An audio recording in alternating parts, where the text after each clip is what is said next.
Ladies and gentlemen, hey, hi, how you doing? Welcome back to the channel. Thank you so much for stopping by. With Modern Warfare 3 launching this November, we are going to see the first ever update of its kind alongside launch. The first ever HQ update, I guess you could call it. And what this is in reference to is the Call of Duty HQ, or the Call of Duty Hub, as they're trying to brand it. I won't lie, it's kind of a weird thing, and I don't know if it's totally necessary, but regardless, it's here. It is basically the future of what they're going to be doing with Call of Duty, and Modern Warfare 3 is the first ever game to be added into it on top of what already exists. So, as I'm sure you know, if you paid any attention to MW2 and Warzone 2 when they launched this year, there was a whole marketing thing going on. It's really just a gimmick to try and make it seem like it's some crazy new thing, when in all reality, it's really not that big of a deal. The new era of Call of Duty, the quote-unquote new era, which I guess consists of reverting a bunch of things that we learned throughout the last 3 years. Warzone, I'm looking at you.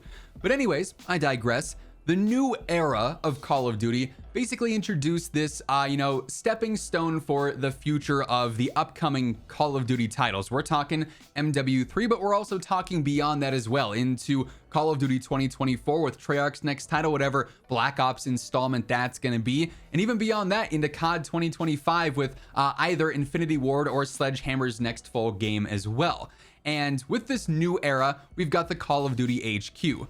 The Call of Duty game essentially is what you're going to see when you look at it on various different platforms as an app. You know, for instance, when you go on Steam now, Modern Warfare 2 and Warzone fall under just straight up Call of Duty. And what's already been going around is this big thing that MW3 is shown there on Steam under Call of Duty, and it's just labeled as a DLC, which certainly doesn't help all the misinformation about this game just being an MW2 DLC, when in reality it's a full new COD game. You know, it's got a new campaign, it's got a new multiplayer, it's got a new co-op experience, it's got new post-launch content, same general criteria as every other COD launching, but because it's a direct sequel, there's sort of that confusion there. This is a full new COD game. It's got the standard stuff that you'd expect year over year, but because of this new era of Call of Duty and the COD HQ, MW3 is being stacked into it as a quote-unquote DLC. And curiously enough, the same deal is going to happen with Call of Duty 2024, Treyarch's next game. Once that's officially revealed, let's call it Black Ops, just basic reboot, for instance, just for example in this video. When Black Ops 2024 releases, it's going to be added to the Call of Duty HQ, and it's going to say Black Ops 2024 DLC for Call of Duty. So hey, keep the energy. If you think MW3 is a DLC, every game's a DLC by that, I guess. It's a weird denomination, but it's what they're doing with this Call of Duty hub and this Call of Duty HQ. Now, this also means various different things for gameplay moving forward with all CODs, MW3, COD 2024, so on and so forth. And by the way, as we're going through all the details with everything, if you guys are new here, if you want to guarantee you're always up to date with everything going on in COD, whether it's news, updates, leaks, rumors, meta breakdowns, I got you covered. So feel free to hit that subscribe button, turn on those post notifications, and if you enjoy this video, do me a favor, drop a like on it. Much love to everyone who takes the time to do so. I really do appreciate it. But yeah, every new COD game moving forward is going to be labeled as this DLC under the Call of Duty hub, just because of how they've laid things out. And this sort of new era in the Call of Duty HQ, which, like I said, really is just a gimmick. It's just a single place where you can view multiple Call of Duties at a time. I guess sort of tried to start back during Warzone 1, where obviously the menus would have, basically hyperlinks in a sense. You could go in between various different apps and launch them in other apps, with Cold War, with MW 2019, with Vanguard, with Warzone, basically all being there listed, right? That's the first sort of preview of this we got. It was almost like it was the COD Hub beta or the COD HQ beta, and then when MW2 dropped, obviously now it's become the full thing. And this means that going forward, the games are going to be similar in certain extents regardless of who's making them, because everything's being updated and everything's being based off this new era engine, which is the MW2 and the Warzone 2 base engine. They were built from the ground up on this updated version of the engine that Call of Duty already uses. MW3 is being made off of the same engine. Even COD 2024, Treyarch's next game, is being made off of that same engine, which is interesting, and I'm very curious to see what that's going to mean for gameplay, because usually Treyarch has had their own setup up until this point. Now, that being said, the engine is just the backing. It's just the, behind the scenes stuff there. That doesn't determine anything initially for movement, for gunplay, for anything like that. That's all on the developers. They can build their game how they want, but everything being based off of the same engine means that year over year, things should be a bit more seamless. You'll be able to cross-launch games from that general menu in the COD HQ app or the COD Hub, whatever you want to refer to it as. And Warzone in particular, since obviously that's pretty much the main focus here on the channel, all the integrations upcoming with MW3, with Treyarch's next game.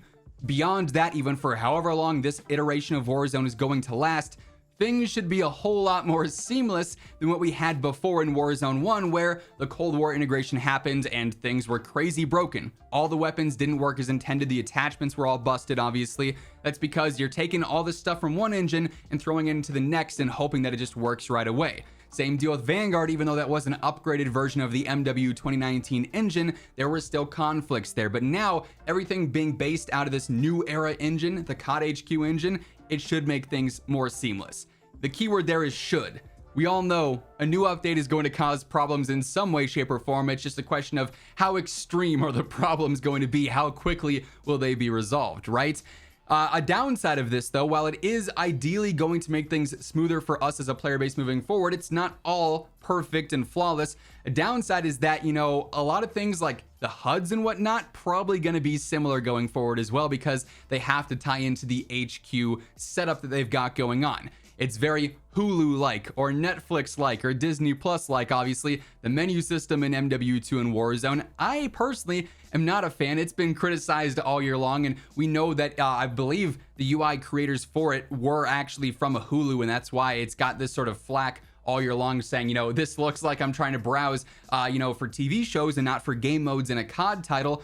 It's, you know, it is what it is basically, but it's probably not going to change all that much just because of everything, again, being sort of intertwined here, and they want that sort of seamless experience, at least with that. Now, again, it doesn't determine anything for gameplay or anything outside of that, but there will be these connections year over year that are going to be similar, and MW3 is likely going to expand upon that. So if you're a fan of the UI and the way that things flow in game with that stuff right now, maybe that's good news. If you're not, you probably don't love to hear that. I do think it's funny. I think I saw it on Twitter the other day. There are multiple YouTube videos that were uploaded back at the start of Warzone 2 and MW2 that now have amassed like 100,000 views each that are simply how to find multiplayer in the MW2 menu, or where to find plunder in the Warzone menu. And it's like, good grief, you know, yikes. If you have to have that many searches for simply how to navigate a menu, maybe the menu UI isn't the best it's ever been.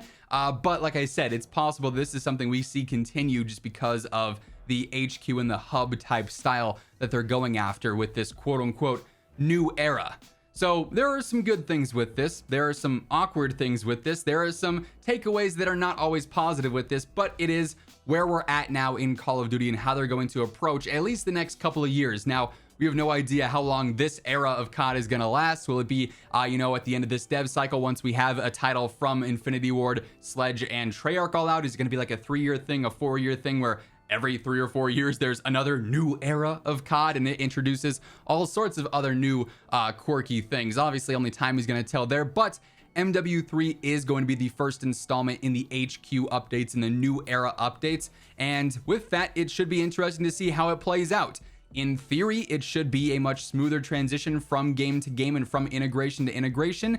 In execution, hopefully it translates. We'll have to see, but hopefully this does help clear some things up when it comes to what'll be happening with MW3 this fall, why it is you know, shown as it's just a DLC for MW2. There will be apps to download for MW3, obviously, but certain things should be expected of this as well. Anyways, if you enjoyed the video, if you found it helpful, do me a favor, drop a like on it, would be really appreciated.